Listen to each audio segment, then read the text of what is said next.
शामिल हैं। Basketball court, gym, casino, mini golf course, इसमें हर वो चीज मौजूद है जो किसी एक शहर में होती है। यानी कि हम कह सकते हैं कि सिम्फनी ऑफ द सीज पानी में चलने वाला एक घूमता फिरता शहर है। दोस्तों, एक क्रूज शिप का बाहरी हिस्सा सिलिकॉन और एल्यूमिनियम से बना होता है और इसका अंदरूनी हिस्सा लकड़ी और कांच से बना होता है, जो इसे देखने में तो एकदम भारी भरकम बनाता है, लेकिन इसका वजन काफी हल्का होता है। इसे बनाते वक्त ये खास तौर पर ध्यान में रखा जाता है कि इसे ऐसे आकार और वजन दिया जाए जिससे ये अपने वजन से ज्यादा पानी को हटाए और आसानी से तैर सके। तो आइए अब हम बात करते हैं कैसे एक आलीशान जहाज को बनाया जाता है। इसे बनाने के लिए कितना वक्त और कितना पैसा लगता है। दोस्तों, टाइटैनिक जैसे विशालकाय जहाज को बनाने में लगभग 2 से 2.5। दोस्तों, जहाज बनाने के लिए सबसे पहले जहाज के निचले बेस को तैयार किया जाता है।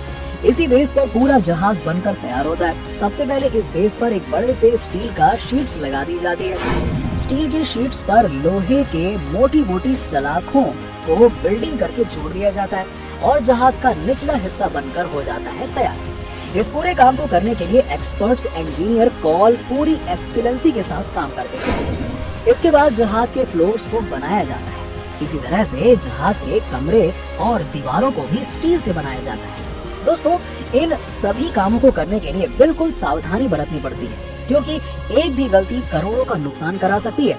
इस काम को करते हुए अलग अलग तरह के बहुत सारे टेस्ट भी किए जाते हैं, जिसमें इस बात का खास ध्यान रखा जाता है कि जहाज के अंदर कोई लीकेज ना हो। इस काम के लिए अल्ट्रासाउंड टेस्ट, मैग्नेटिक टेस्ट और एयर लीकेज जैसे टेस्ट किए जाते हैं।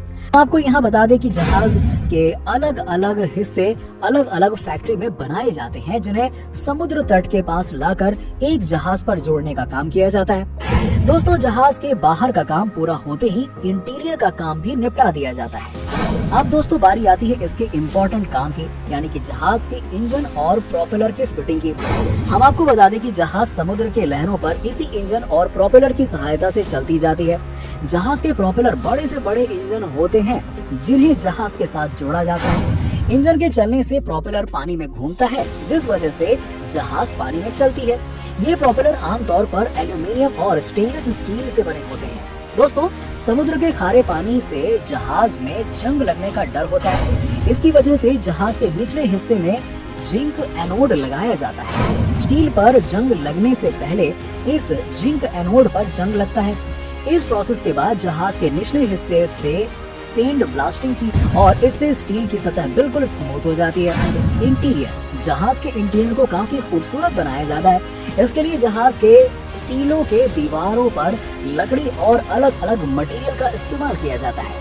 जहाज के कमरों को 5 स्टार लुक देने के लिए हर वो चीज इस्तेमाल की जाती है जिससे कि कमरे आकर्षक और सुंदर दिखें। जहाज के अंदर बिजली के तारों से लेकर हर तरह की फैसिलिटी दी जाती है। पेंटिंग, जहाज के पूरी तरह से तैयार हो जाने के बाद अब बारी आती है इसे पेंट करने की। इतने बड़े जहाज को पेंट करने के लिए बहुत ही मॉडर्न टेक्नोलॉजी का इस्तेमाल किया जाता है। टेस्टिंग, क्रूज जहाजों को आश्चर्यजनक रूप से उन सभी खराब मौसमों के लिए तैयार किया जाता है जिनकी समुद्र में उम्मीद की जा सकती है। वो तूफान के मौसम के दौरान भी गंभीर तूफान को संभालने के लिए डिजाइन किए जाते हैं। जहाज के बनाने से पहले नौसैनिक आर्किटेक्ट एक जहाज का मॉडल बनाते हैं और इसे सभी प्रकार के एक्सटेंडेड वेदर सिमुलेशन के लिए टेस्ट करते हैं। क्रूज जहाजों की डिग्री तक बैंड हो सकता है, इससे पहले कि उसे पलटने का खतरा हो। साथ ही क्रूज जहाजों को 50 फीट लहरों का सामना करने के लिए तैयार किया जाता है, लेकिन वास्तव में इतनी बड़ी लहरें दुर्लभ हैं और एक विशिष्ट जहाज के अपने करियर के दौरान उनमें से एक के आने की भी संभावना नहीं होती है। दोस्तों, इस प्रोसेस के बाद जहाज पूरी तरह से बनकर तैयार हो जाता है। वेट, अब हम बात करते हैं एक क्रूज शिप के वजन के बारे में। दोस्तों, एक क्रूज शिप का वजन लगभग 200,000 ग्रॉस टन होता है। कि आपको हमारी ये वीडियो काफी पसंद आई होगी। अगर आपको हमारी ये वीडियो पसंद आई है, अच्छी लगी है, तो इसे लाइक करें, शेयर करें और अगर आप हमारे चैनल पर नए हैं तो चैनल को सब्सक्राइब कर लें। Meet you in another video, till that good bye.